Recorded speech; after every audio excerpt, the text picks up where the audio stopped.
Nagpapasalamat po kami. Nagpapasalamat po kami kay Cap Mark at saka si Paul Sileo at saka si Paul si Abed po. Nandito ngayon.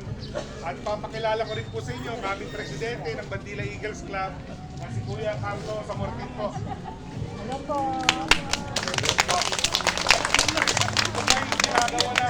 Karamihan po ng miyembro ng Bandila Eagles Club ay nakatira din po rito sa Lancaster po.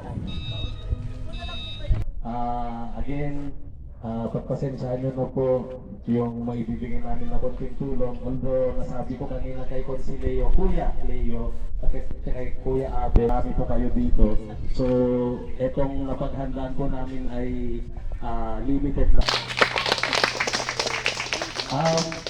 Mga SKI sa ating mga nanay at tatay po dito sa ating barangay. So, siyempre, andito ang ilang mga officers ng Basenga. Binabati ko po kayo isang magandang umaga po.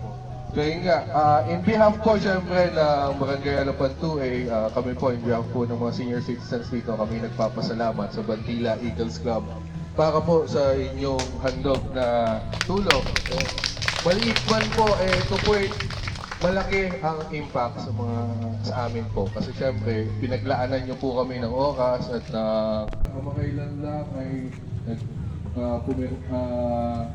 nakisama ako sa adikain ng ating mga officers.